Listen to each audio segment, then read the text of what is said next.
Welcome to Nintendo Deep Dive. It's Carl here again. And for those familiar with this setting, you know that we are doing another video game show and tell. And to those unfamiliar, what that entails is me going through my collection of games for a particular system by their chronological release date. So, the games that we are going to be doing for this show and tell are Wii U games. Let's see if I can get this entire thing on the screen here. This is maybe not my favorite Nintendo console, as well. The software library is probably too small, but in terms of just hardware, I love this hardware. And I know there's a lot of people who don't. I also know that a lot of people who don't love it never owned it, but there's also a lot of people lately who have been really speaking highly of the Wii U, which makes me happy because I do think it's one of Nintendo's not best designed, but just as an all-round Nintendo machine, it's really fantastic. And the Wii U, it was released in 2012, November of 2012, and it would go on to be essentially a critical failure with only 13 million units sold, or 13 and a half, roughly.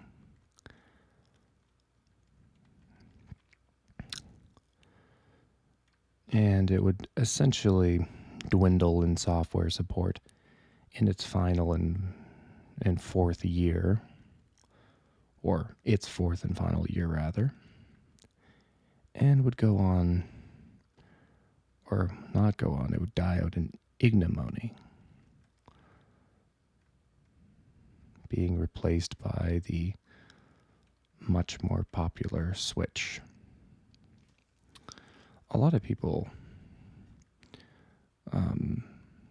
who are just casual video game fans and video game consumers didn't even know what this system was. And a few of them still don't. But none of that really matters. I find that a lot of talk about the system is concerning its marketing, its name, which I've never actually hated the name Wii U. It's not great, but whatever. They don't like its name, or that's what the talk is about. Its marketing, its bad marketing, and its name, and its lack of third-party support, and its Nintendo's inability to effectively market this system, all of which are, in my estimation, not terribly important talking points. I mean, I don't really love a Nintendo system because its financial quarter was up, or I don't love a Nintendo system because its marketing team is on point. I love Nintendo systems for the hardware and software experience. And really, for anybody who used the Wii U, I think they were more than happy with both of those things. I mean, I can't speak for them, but at least they ought to be. I think this is a really good Nintendo system. And yeah, nowadays, the Wii U, a lot of retrospectives on it are mostly positive, and people are really about the system. Though there always does seem to be that prolonged discussion about its financial failure and its bad marketing and yada yada yada, which is, I don't know, not what I'm going to be talking about today. So a few of the features of the Wii U, and I entered Art of Balance. Just going to turn the volume up on this.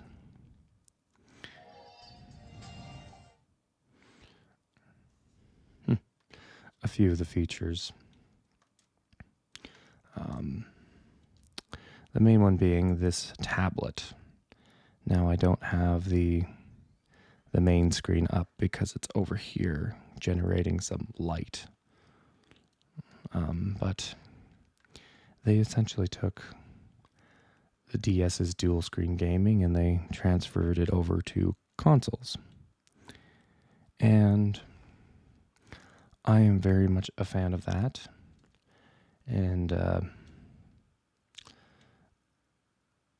it never, as an idea, though I am a fan of it, it never had that one killer hook that a marketer could use, really, like the Switch does, switching it out. I mean, that really just sells the console right there. The Wii U never had that one thing. Instead, what it had is it had just a bunch of smaller, medium features that were pretty cool. One of them being, if you look at this, you can kind of see this little dial here. Press this. This is the top screen, technically. And we'll just turn on the volume. So this is the top screen. And if somebody was using the TV, you could just switch out switch out the image on the TV to your bottom screen and just keep playing. You'd probably want to put headphones in or something, which this does have a nice little jack there. But you could even, depending on your apartment layout or your house layout, walk this about 30 feet away from the TV and maybe play it in the bathroom or in a study. Depending how thick your walls were. It didn't always work. Depending on your layout. Like, it didn't work for certain people, but for other people, such as myself, in both of those examples which I laid out, it completely worked.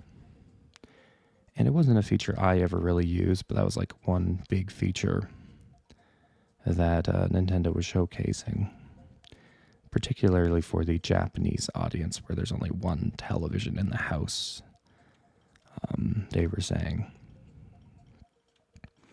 But for some games, beyond just being able to do off-TV play, which seems like a prototype for the Switch, there were games that either required the use of two screens or heavily leveraged it. Games that I'll be showing you today in just some time here. And, beyond those features, I assume there's a few more. I mean, this is a touch screen, So managing your UI down here was very convenient for certain things like maps and inventory. It's not the most incredible thing. Again, hard to market, but there are some games on here where playing them with this touchscreen, there's just such a level of convenience to it. And it's not convenience where, I don't know, they balance the game around two screens. It's just like having a touchscreen inventory is just across the board nice for any game with a lot of inventory. A lot of inventories and menus. You didn't really have to build a game for it so much. So, yeah.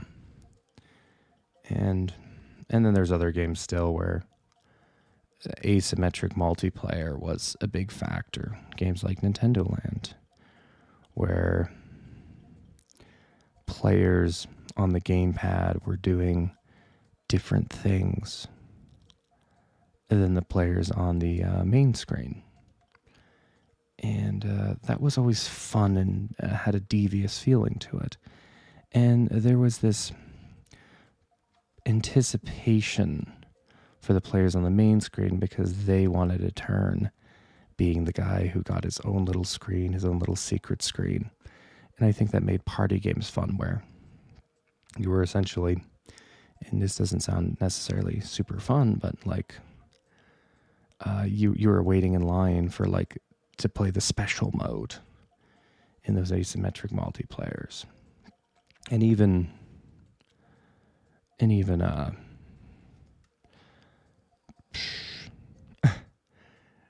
do I put it? And even just standard multiplayer games like Call of Duty games, you could actually forgo split screen with this setup, and one player would be on here, and one player would be on the TV without having to divide the screen, and that was a small but pretty awesome thing. And there's also other things, like you had a stylus, so you could even do touchscreen gaming, as is the case in, say, Kirby and the Rainbow Curse, and Art Academy is a game I don't own, but that was a game heavily based on drawing and uploading stuff to Miiverse, and that was a very cool game. Should have picked it up, but I didn't. And speaking of using the stylus to control things, you had DS games on the system. That's right here, Kirby Canvas Curse, which used the stylus a lot. So you could actually purchase DS games on the Wii U Virtual Console, or just from the eShop, rather. They were Virtual Console, essentially. You could purchase them from the eShop, which I'm not going to go to because it's shut down. And they would work because of the touch interface in the stylus. So games like WarioWare touched, and Mario Hoops 3-on-3, Phantom Hourglass uses a lot of touchscreen stuff. Oop. It was pretty cool that you could have DS games on here, and I like having a stylus. We're just gonna go back, and on the topic of Virtual Console, the Wii U, it started a little slower in terms of its Virtual Console than the Wii, but it did have its advantages over the Wii. And it's funny that you could even, if there was games that never came to the Wii U Virtual Console and were on the Wii Virtual Console, well, you could cry and cry about it, or you could just go to the Wii menu, which now I'm looking at it, I don't have the pointer. The pointer out, but that's okay. But you could just purchase games from the old Wii store. And so I don't really know what the fuss was about that, other than I guess it was nice to consolidate your software. So looking at here, one thing that the Wii U had was a huge litany of GBA games, about 76 titles. Minish Cap, Advance Wars, Wario Land 4, Metroid Fusion, on and on and on. Game & Watch Gallery 4, and then N64 games too. Not a terribly huge library, but the N64 doesn't have a large library. And then, of course, Super Nintendo. And then NES, which are a bit scattered, admittedly. Yeah, really great virtual console, and I still own all of them. So I'm not paying to rent them right now, which is really nice. So I have all those virtual console games, and I even have some Wii games. Though, even without these digital purchases, the Wii U is, of course, backwards compatible with all Wii software, which is pretty awesome. So yeah, a lot of nice features on this console. Just a Nintendo machine all around, with old and new titles, all for pretty affordable prices too in its day. The controller itself, I'm just going to shut off the screen here. It's got very comfortable joysticks, very sizable shoulder buttons, nice triggers, not analog, but that's okay. And one thing that's really nice about it is this ridge on the back. This ridge makes it so comfortable to hold with your index. Well, actually, not your index fingers, your middle fingers, while you're doing stuff with your index fingers. This basically can't fall out of your hand, which is very nice. And people, they don't like the Fisher-Price look of this machine, this controller. But I don't know, I never took it as a Fisher-Price tablet, as people referred it to as being. But I just saw it as a regular controller with, albeit a glossy finish, with a big screen in it. Anyway, very much enjoy this console. So much so that I even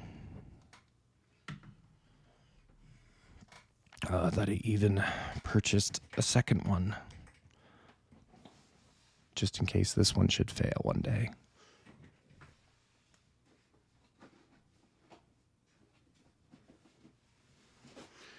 And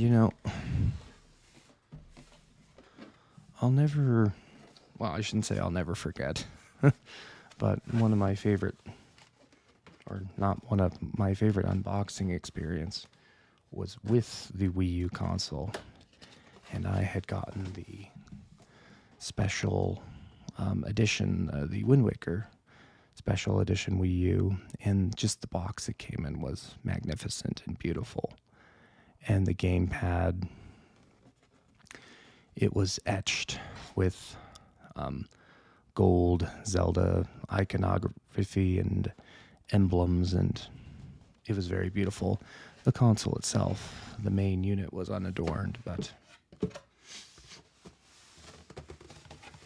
it was just a very beautiful machine and a very beautiful unboxing experience. I don't even know if I can get this on camera.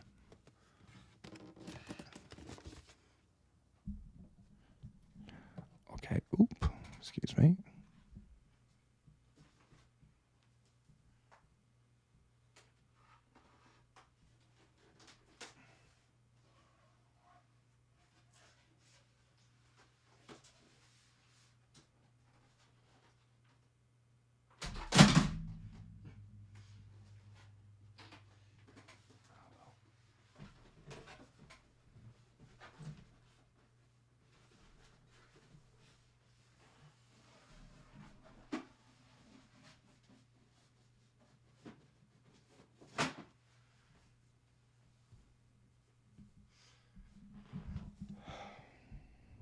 Anyway, well, that was an abject failure.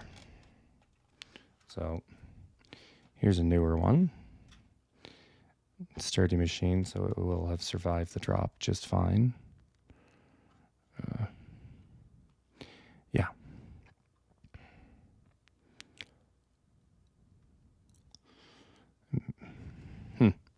Anyway.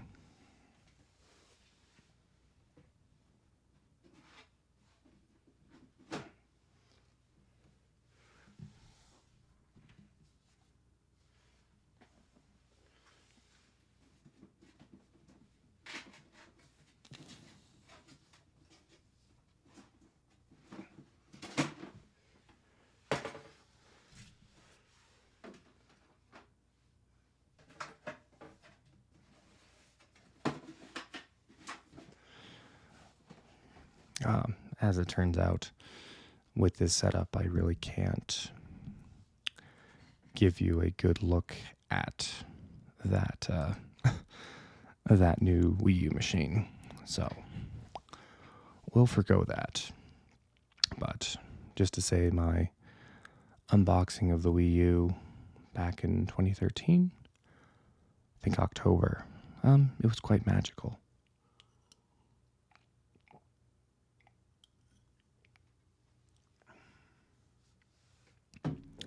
So, all that said, let's talk about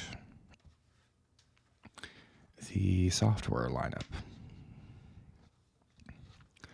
First game I have here is Zombie U.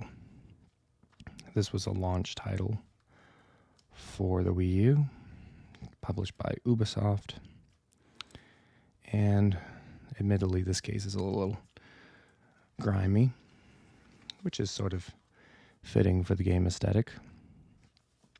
The console came out on November 18th of 2012, by the way. And this game is one of those games that heavily leveraged the Wii U gamepad, its unique features. And it didn't leverage them by creating experiences that showcased its use, like positive experiences, I guess. It actually leveraged the use of the gamepad through limitations. You couldn't pause in the game, so whenever you were going through your inventory, you were taking your eyes off the main screen onto this screen, which is, when you're not paused, is actually sort of tension building, just that act itself. And other times, if you were doing things like ripping boards off a door or entering numbers on a keypad, like here, you would have your eyes down on the bottom screen. So it actually wasn't a game showing off the convenience of the Wii U gamepad so much, but almost the inconvenience of that. And through that, though, it made a very compelling survival horror experience. I have played it, but I only played the multiplayer with my brother, where we were antagonizing each other. But he had the gamepad and I had the Wii remote and nunchuck, and he was creating zombies that were trying to capture flags while I was trying to capture those same flags. And the user interface for the zombie master or the zombie king was so simple, but it was also incredibly fun. Like, you're kind of in your own world, just hearing the screams of the other player who you weren't even looking up at as you just were setting zombies down with your stylus. And I think my brother really liked that mode more than the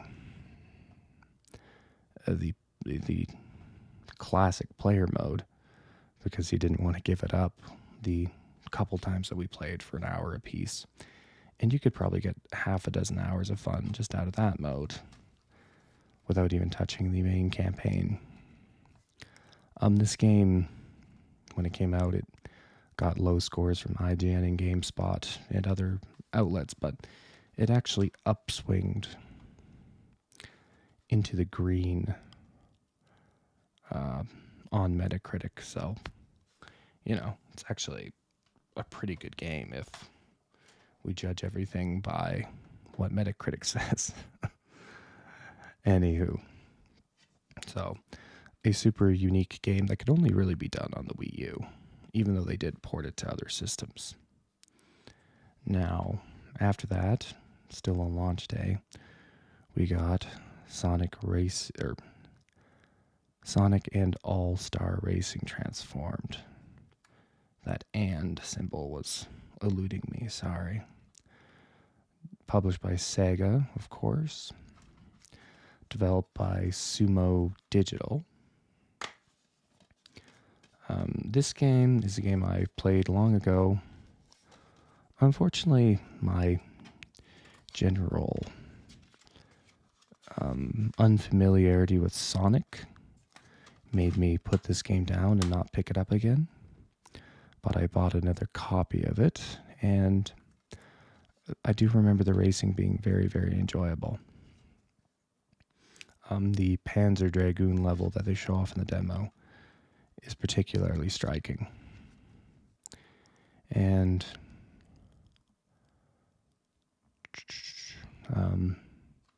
for the exclusive features on the Wii U, some of these were interesting. The touchscreen on the Wii U gamepad acts as a map, weapon cam, and rear mirror. Now, I don't know why, because you can just have a rear mirror on Mario Kart by just hitting the X button, but a rear mirror on the bottom screen sounds actually like a good use of this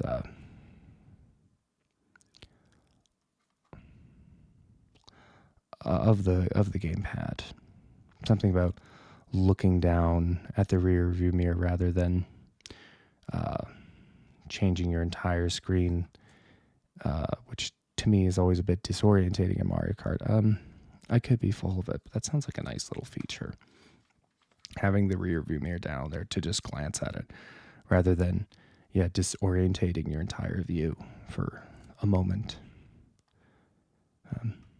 So this was, by all accounts, it was a really well-reviewed racing game with fun track ideas as you could transform and all of that.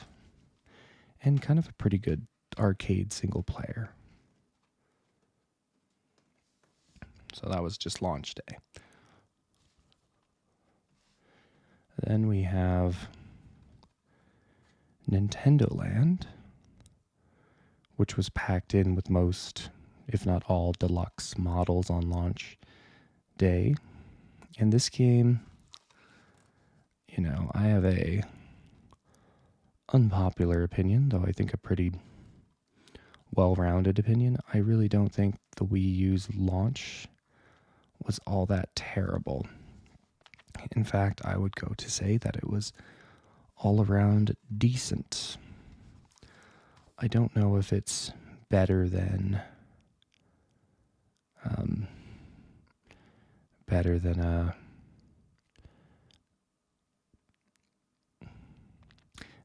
any other Nintendo console lineup, though. Well, it's probably better than the N64's lineup, and if people didn't love Breath of the Wild so much, I'd say it's probably better than that one too, or on par with it, and it's certainly better than their handheld launch lineups. And really, it all comes down to Nintendo Land. Think of Wii Sports releasing on, or with the Wii. Nintendo Land is like them releasing Wii Sports Resort instead of Wii Sports. And maybe that's as much a good thing as it is a problem. And maybe that's the problem with Nintendo Land, that it's kind of an overwhelming package that doesn't highlight the main features well enough, and instead is kind of all over the place in a way that someone uncomfortable with this new hardware will they get lost. Even so, though, this game is Nintendo throwing itself a parade for its new console, with all that extravagance that a parade entails, because this game is extravagant and massive, and it will be a game that really can't be done on anything but a Wii U, so it's kind of sunken treasure on a sunken ship, because I don't think you'll see it leave the Wii U ever to other systems. It's kind of like Wario Land on the Virtual Boy. And you know, some people may bemoan that, but I think there's something romantic in it. Because I have the Wii U, so I mean, I don't know. I don't care. And this is the best place to play this kind of game. And the game showcases a lot of dual screen gaming, though the best stuff isn't so much the solo stuff. So the solo stuff does show the dual screen gaming in an enjoyable way. It's mostly the team ups and the competitive modes that show the joy of asymmetric multiplayer. One of them, the best of them, since I've talked about this game too long, is Luigi's Mansion, where the gamepad player is the ghost, and the other players, they are Marios and Warios and Luigis, and they're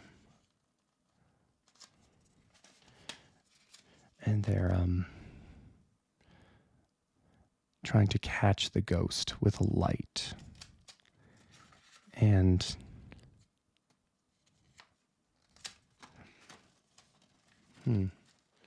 interesting.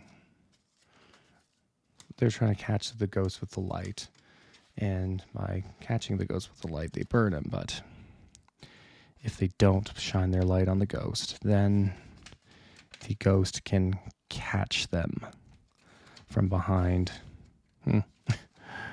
and or from the side, wherever, even from the front, and cause them to go unconscious from the scare.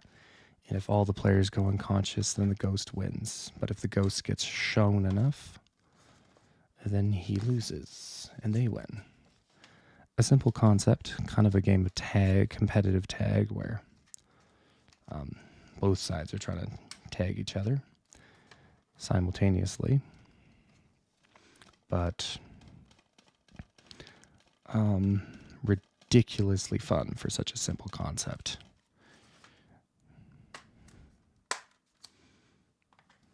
And there's other games like that too, such as Mario Chase and Animal Crossing.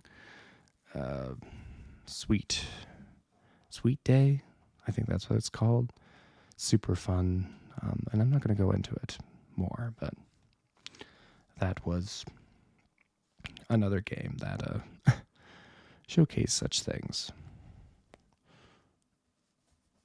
And to talk about Nintendo Land for a moment more, there was one mode called Ninja Castle where you use the touchscreen to throw throwing stars at paper mache ninjas in a paper mache feudal Japan castle. And there were so many stages that were tied to that one mini game. It was just extravagant, and the entire package was extravagant. How far they went with the 12 mini games,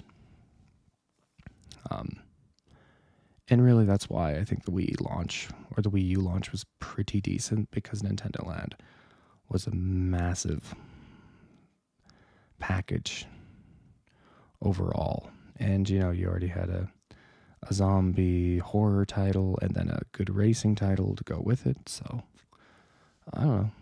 I think the launch is fine, especially now. In addition to that launch, you got new Super Mario Bros. U. This one includes Super Luigi U, which I was debating getting the separate package for because it's green and pretty cool looking. But I'm not that superfluous. This as a Mario game probably came at the wrong time, though. I mean, if you were Nintendo and these games did 30 mil with every release, or 15 mil at least in the case of the 3DS release, why wouldn't you launch your system with one of them?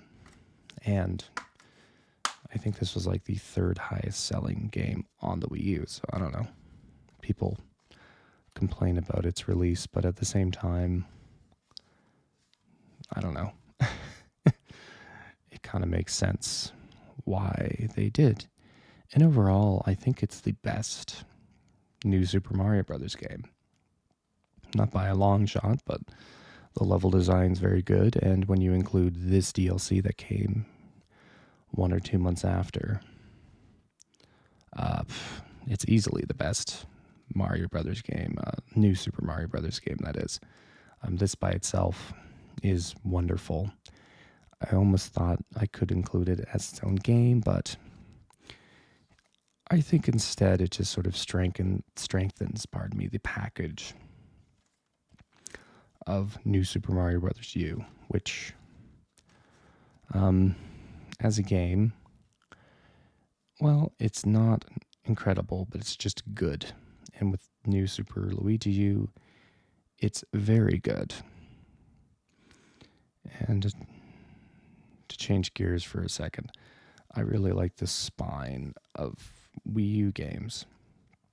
They're white, like the Wii, with a logo, and then they have their own unique title fonts, but then they have this little window here that's a little extra pizzazz. And this blue case, I like it. It's maybe a little unusual, but it's very distinct, and I think just that light aquatic blue is really nice looking.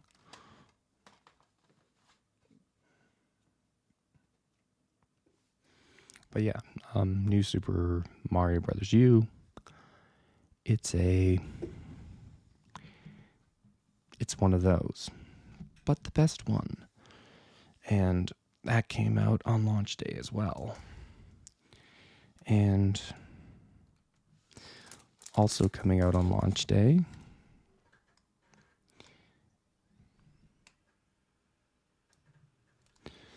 we had Call of Duty Black Ops 2.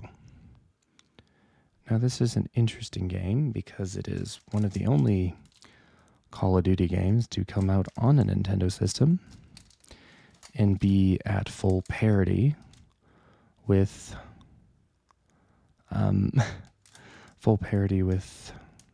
other Call of Duty releases. And that's why I picked it up, because not only, well, actually, that's not the reason I picked it up, but that is a bonus. I picked it up for the same reason that I picked up the Call of Duty games on the Wii, and that is you get to use IR motion controls or IR aiming in this game, which is always a good time for me, and I'm always about doing that. It's just so much fun to aim that way. And not only do you get to use your IR aiming, you get a Call of Duty that actually has graphics that are on the level as the other systems at the time. And even today, I think that because the Wii U is a 7th gen console, but a late 7th gen console, games in the late 7th gen look a lot better than early and mid 7th gen, so it's a pretty nice looking game, I'd say.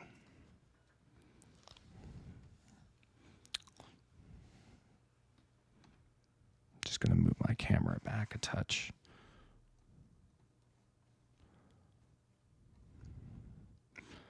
Not that it really helps.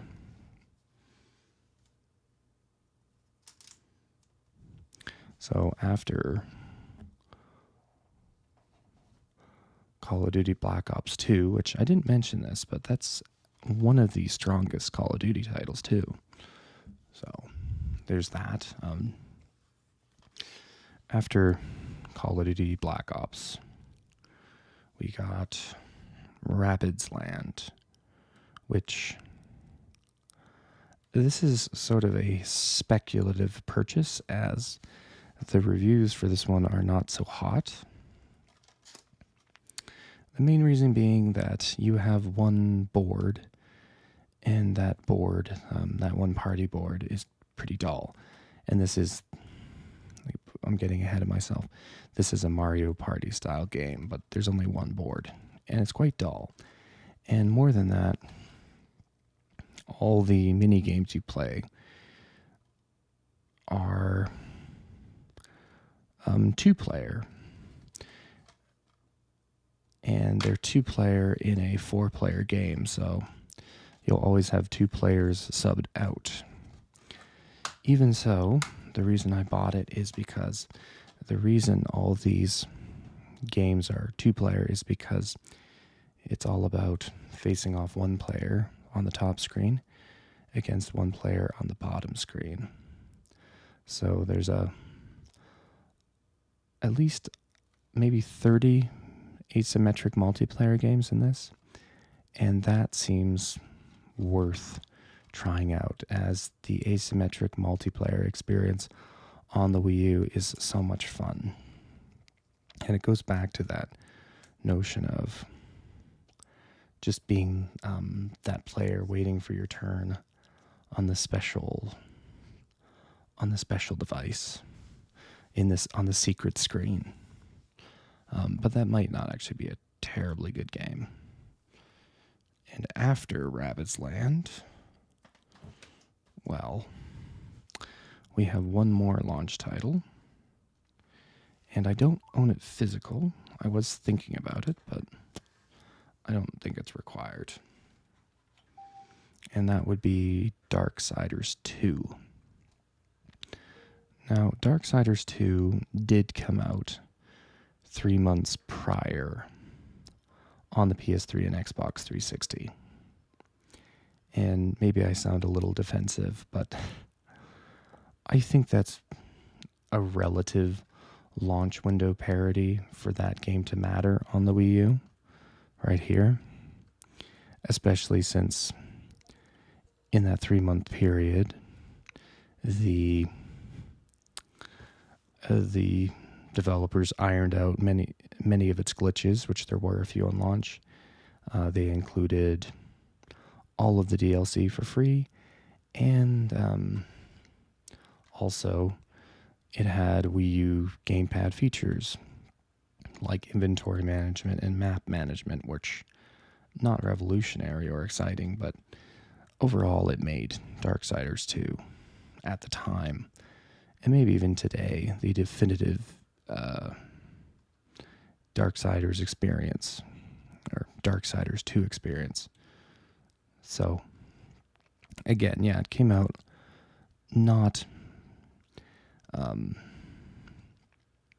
not with it didn't have full release parity with the other consoles, but it came out soon after, and for those who wanted to wait, it wasn't a long wait.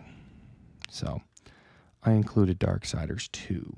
I didn't include things like, on this list, I didn't include things like Mass Effect 3 or Batman Arkham City Armored Edition, which I own that one because, well, they were out a year before, and having them re-release on the Wii U, there wasn't all that much benefit to it, especially since Mass Effect Trilogy was just around the corner,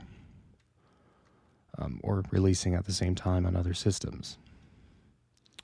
So, yeah, not important. In addition to Darksiders 2, which not necessarily the biggest title, but it looks like a really solid action-adventure title for launch day. And yeah, I don't know, I haven't played it. I look forward to playing it. But in addition to it, still on launch day, we got Art of Balance by Shinen, which it's more of a AA indie experience, but I guess it's closer to AA, as it's a fun puzzle game. And then Nano Assault Neo, still more AA, but you'd think it's a port of a 3DS game by the name, but it's actually an entirely different game, and the graphics are significantly better. So I counted it as a launch title, even though I never got a physical release that I know of. So overall, I think that's about 10 games that came out at the Wii U's launch that are worth playing. And I think that's a pretty good go. And had they kept up with the games from there, well, I don't think anybody would be complaining about droughts on the Wii U, but it wasn't until March 18th after that, which is a fair span of time, that we got Lego City Undercover, which this is, at the time, an exclusive for the Wii U. And unlike other Lego games, it wasn't based off of a pre-existing license. Sorry for slurring my words. It was its own story and its own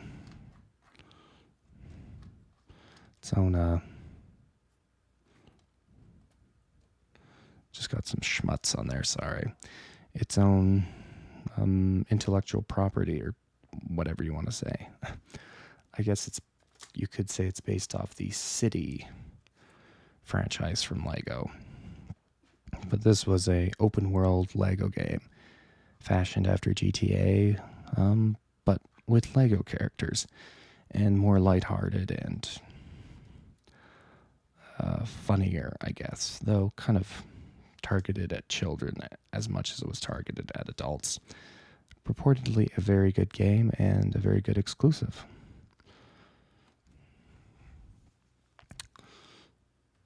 I haven't touched it for 1 second, so I have nothing else to say.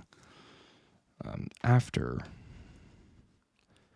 Lego City Undercover,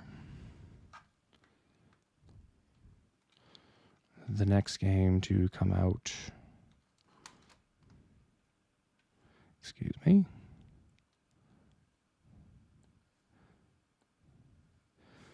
the next game to come out for the Wii U was Game & Wario. Very expensive, so I never got my hands on it. But Game & Wario was very different from other WarioWare games, as it wasn't based off of micro games, but mini games. And, well, the mini games kind of varied in quality, which makes sense as, micro games, even if they're not very good or deep, while they're only 5 seconds long. But the mini games, which are a bit longer, if they were not too hot, that would be a problem. Even so, this game did not review well at the time, but I think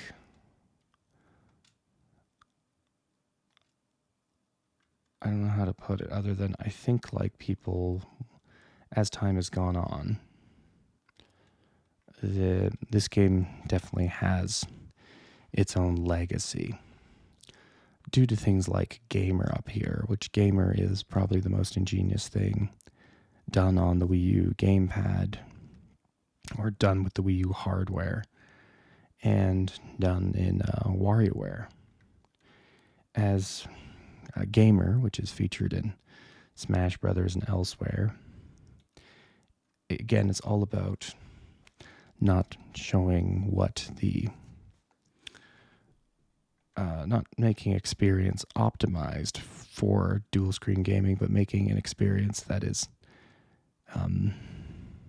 almost suboptimal, where there is tension in looking away from the screen as you have to do the micro games, playing them on the gamepad, while glancing up at the top screen because your mother might find you, and then you'll get in trouble, and then you game over. And that's a very bland PG description of the game.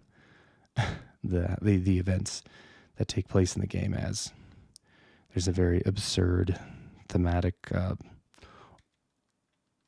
overture, let's call it, within the game. It's essentially a horror experience. And even beyond that, like, while something like Patchwork wasn't any good, or Ski wasn't very any good, something like Shudder was very, very smart. And then Islands and Fruit Thief, and even Sketch, I think, which was a Miiverse game. I could be wrong. Oh, yeah. Those games were like kind of endlessly enjoyable. Well, I don't know about endlessly. So I haven't played too much of this game, but I have every indication that it's actually one of the more memorable WarioWare titles, that is, specifically. So I'm very happy to own it, but I think at the time it was considered a dud. But kind of what I was getting at is, while half the titles are no good, perhaps the other half are making up for it by quite a bit. So after Game & Wario, which came out in June, in August. So there is certainly a stretch of time between these releases. Not unusual, but yeah, definitely a stretch of time. Well, we got this game right here. And this game is a marvel. I can't really talk about it too much because, well, it would just be 20 minutes of just Pikmin 3 talk. This is a phenomenal game. And it's a phenomenal game that, well, I don't actually own the disc for. I just wanted a physical representation of it. Excuse me. But this game, it was just something else. And these are actually kind of nice little menus. A little too short, but they're very nice, actually. This game, it exists for the Switch, but as everybody has said, you don't really play this game unless you're playing it on the Wii U, as it's optimized for it. And it wasn't actually until later that they fully optimized the game for the Wii U, as when it came out, the best way to play it was with the Wii Remote and Nunchuck, and then you had the gamepad, if you could, on a music stand or something. But it's a bit clunky and a bit of a setup. The best way to play it, they added a year later with stylus controls, and you could flick and aim your Pikmin, dragging by dragging the stylus across the screen, and it was just a great way to do it. It also meant that you could access all of the GameFAD features right away without having to put down a Wii remote or something like that. And it also had more fidelity in aiming than using the analog sticks. So, this is a phenomenal game. One of the best games Nintendo has ever made. Probably a top 5 candidate, easily. With gaming, and again, I'm not really going to talk about the specifics. I'm just going to talk generally while you look at this very beautiful cover, which is why I bought this case. With gaming, due to the fact that it costs money to make a video game product, there's a general zero-sum game involved, or can be involved with it, as if you're selling it for a market suggested retail price of $50 or $60 no matter what, then it doesn't actually benefit you to put more money in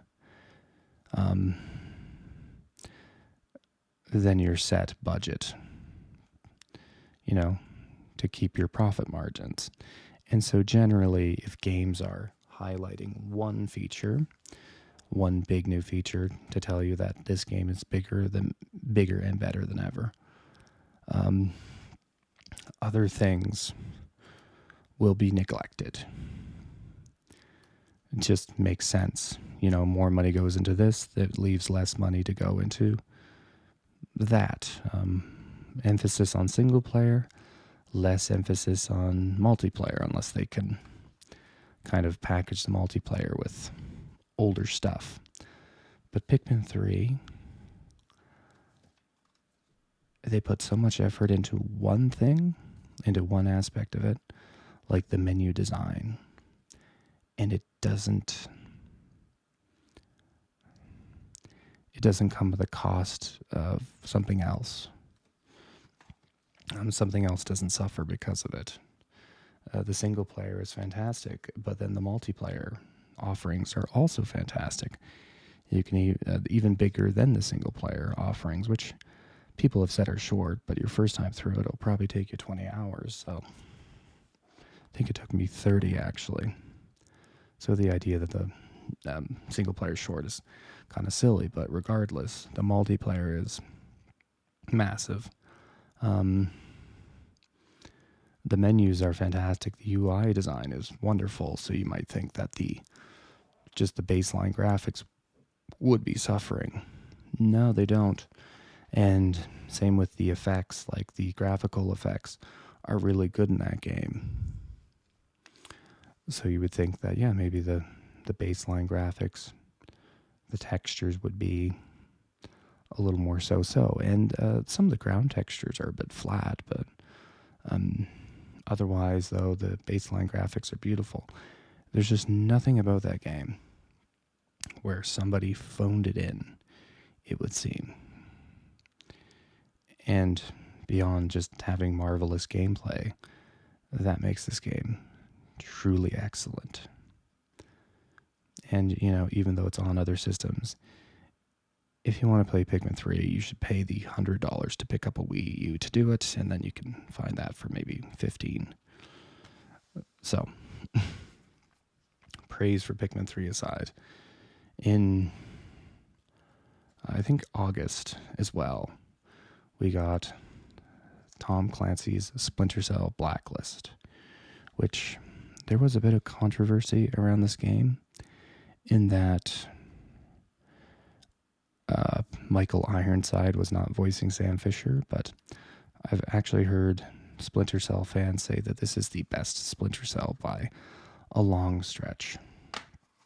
The campaign looks super fun. The multiplayer actually looks super fun. It's kind of asymmetric and that there are assassins, and then there's spies, and then there's operators. I don't know quite what the terminology is, but that looked super fun. The campaign is co-op, and there's a lot of bigger levels with more enemies and smarter AI. Blacklist is apparently a fantastic Splinter Cell, and I own it on the Wii U. So I think it came out at the same time as other versions too.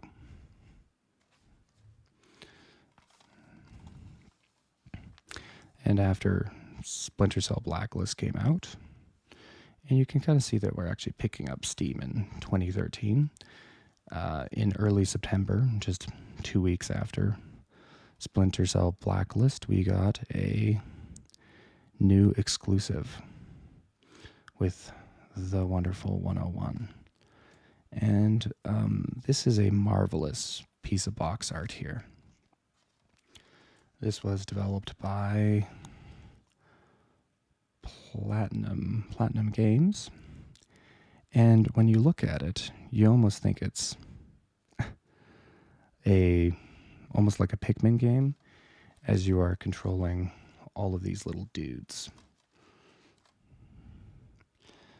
But it's not really a Pikmin game. It's more of a character action game like Bayonetta.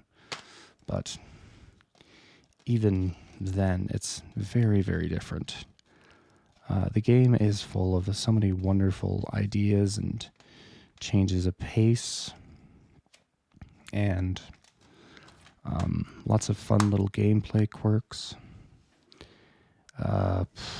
including, well, the main one being Unite Morph, where you attack things by drawing a basic shape with either the analog stick or the stylus. I would say the analog stick is actually the best way to do it.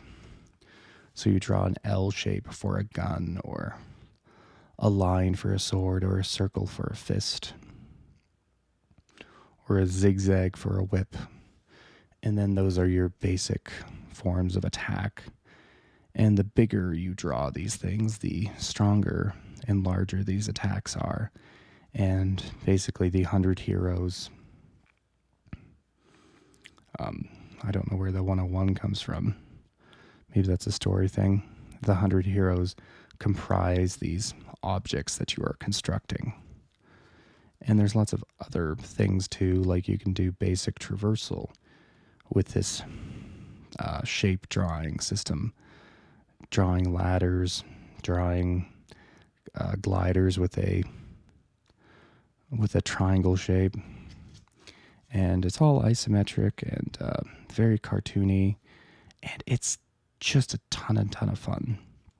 And mostly it doesn't really use the dual screen function all that much. But there are times where it just, there's just this one-off idea that they have with it that's a whole lot of fun.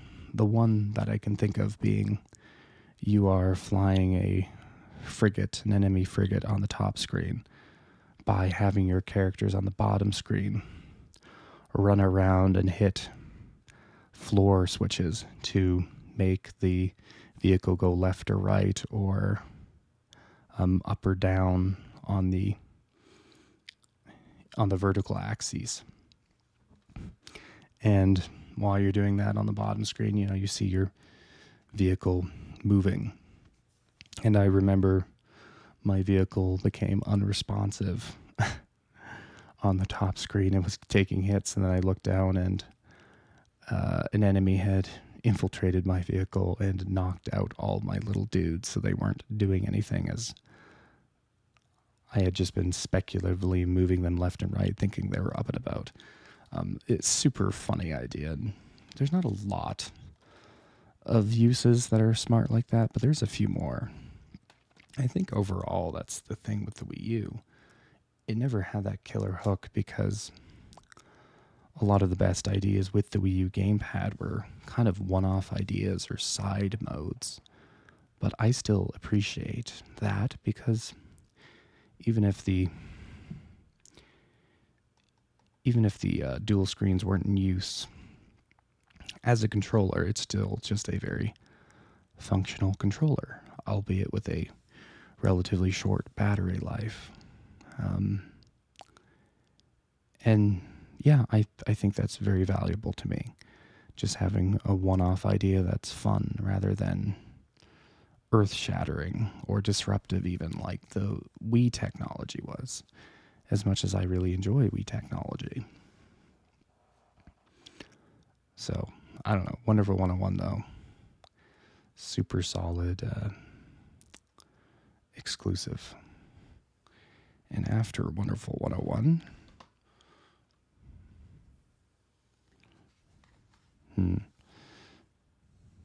Oh, I've made a mistake. Before Wonderful 101, we got Rayman Legends, which came out in early September, very early September. And Wonderful 101 actually came out mid-September. So Rayman Legends was intended as an exclusive for the Wii U, and it's a sequel to Rayman Origins. But the Wii U was already starting to flag in sales, so they decided to make it multi-platform. I'm not really bothered by this as, well, I mean, it was delayed, which was very vexing, but I'm not really bothered by this because this is still basically an exclusive, as the definitive version of this is on the Wii U, as it uses Wii U features throughout its runtime, particularly the Murphy levels, which I'm not sure those would be super terribly enjoyable by yourself, though I think they're all right. I think they reworked them in the Xbox and PS3 versions to be kind of automatic, but in the Wii U version, you have one player take over as Murphy. And it's a touchscreen interface, but he's just moving stuff out of the way or moving platforms into place. And so you're having to cooperate with the player and yourself as Murphy, even fighting bosses. Like you can kind of see here, you're grabbing onto the ring of the dragon's nose to expose a weakness or something. I don't remember that part, but it's kind of right there. And I don't know how you would have done that in the Xbox versions. And even the version on the Switch is probably just based off of those. But it's a fantastic platformer with some really fantastic ideas. The art style is beautiful, though admittedly a little off-putting. It's just very zany and almost grotesque sometimes, but still very vibrant and beautiful too. And I believe the first game is almost included wholesale in this package, or like half of it. It's hard to say. So, fantastic platformer. And we have the Ubisoft titles just lining up on the Wii U. And then there's Wonderful 101 by Platinum.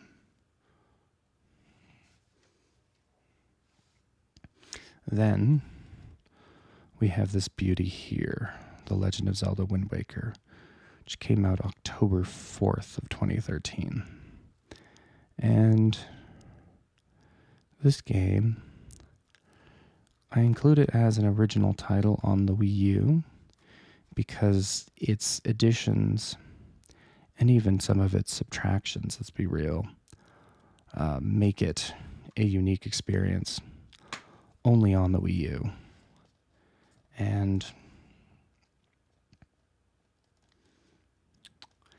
this game, I'm sorry, I'm getting distracted by the beauty of this disc art here. Not only does this game just have very beautiful box art for its re-release, this game's gamepad features really change how you play the game, or how the game plays, I guess. You're not really changing how you play the game, but like in that way that you're playing it, it's massively improved I can't really describe it better than that.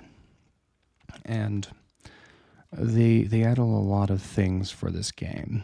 A lot of them were just quality of life improvements, like less Triforce charts to get, and just instead having those replaced with Triforce shards, making that a little quicker.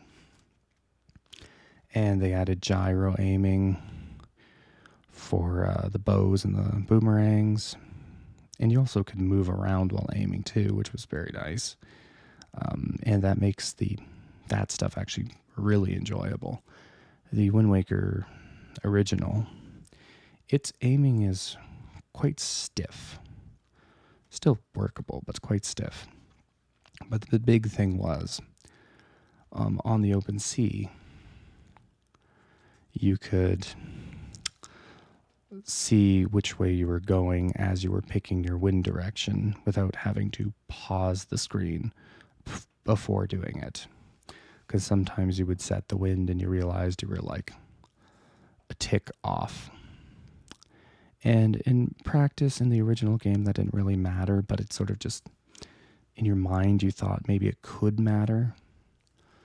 Even though, as long as you're going in the general direction of the wind, almost even perpendicular, you could be going perpendicular, it wouldn't matter too much.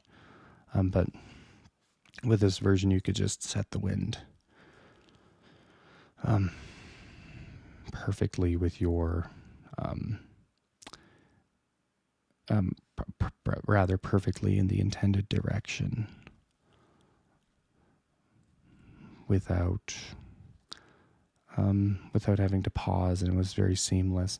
And even little things like you could be looking through your treasure charts and your other charts, and there's many charts in this game, so there's a lot of downtime where you want to be looking through those, but as you're looking through them on the gamepad screen, you were just sailing in the direction. You were just sailing, getting stuff done. So by the time you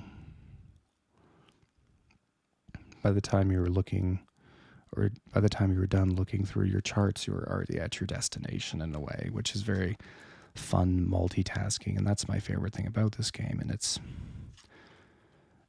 on a gameplay level, it's the most definitive way to play Wind Waker. Though, art style wise, I think Wind Waker is better looking on the GameCube, actually. There's just a little too much bloom lighting in this version that muddles the cell shading. Muddles is an odd word, but we'll stick with it. And after Wind Waker HD,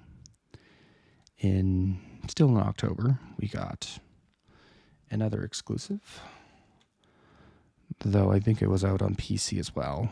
We got Sonic Lost World, which I haven't played a lick of, but I think it's one of the better Sonic games. Not the best, but one of the better ones. I like the look of the stages, though I haven't played a lick of it, because I have played the demo, and I think he moves a little funny, but Sonic Lost World is essentially somewhat inspired by Super Mario Galaxy, so the levels kind of take shape after that to some degree. It's supposed to be a decent Sonic title, and I thought it was worth picking up. And, well, after that, after Sonic Lost World came out, because I don't really have much to say about it, in October still, we got Wii Party U, which has a very beautiful bit of box art here. The only thing I've really heard about Wii Party U is that it's not as good as Wii Party on the Wii. But aside from that, it seems like there was every indication that these that it was a very good party game on the Nintendo Wii U, and just a good party game in general. One of the cool things I heard about this game was, I think it's called Gamepad Party Mode, which comes with this silly stand, which I don't have. But Gamepad Party Mode had you two different players taking one side of the Wii U gamepad, and each of them having an analog stick. And with that analog stick, they would be playing a different team, they would be playing, as different players across from the other players, like in a game like foosball. So you were playing virtual top-down foosball on the Wii U gamepad, which just sounds so ridiculous. And there was only 6 game types with just the gamepad, but yeah, one of them's foosball, one of them's baseball, and there's a few more, but otherwise, it's just another Wii party game, though with a seemingly less impressive board, I'll say, which is disappointing, but I don't know. It's not as good as the Wii version, I guess, but I guess the mini games are better, so I don't know. It's one of those complaints that seems entirely comparative, and otherwise completely worth buying on the Wii U. And even using some of those Wii U exclusive features that the Wii U was actually really good for in party games. So, after Wii Party U, same day actually, never mind, October 25th, 2013, we got Batman Arkham Origins, published by Warner Brothers, rated T for teen. And this game is not really well loved among Batman Arkham fans, and I think all of the reasoning is completely ridiculous. Admittedly, I guess it's maybe disappointing that the Joker was voiced by Troy Baker and not Mark Hamill, but I remember Troy Baker doing a very, very fine job. I think Kevin Conroy was still Batman, but maybe he wasn't. Either way, this game at the time was seen as more of the same from Arkham City, but I've played Arkham City. In fact, I've only played Origins and Arkham City, and Origins is a better game than Arkham City. The world it's not necessarily more filled with stuff to do, and maybe it doesn't have the same kind of emergent events, but just the iconography of the world in Arkham Origins with the big city, or not the big city, the big suspension cable bridge in the center that you're going across. I remember that being a big set piece, and you going either doing missions there or just passing through it. It was a lot more exciting than a subway station that you visited almost half a dozen times, as was the case in Arkham City. And this isn't going to be me complaining about Arkham City, but this game, it was probably very iterative, but it just seemed to be better than that game. And the one high point of it, maybe they show you it here. I don't think they do.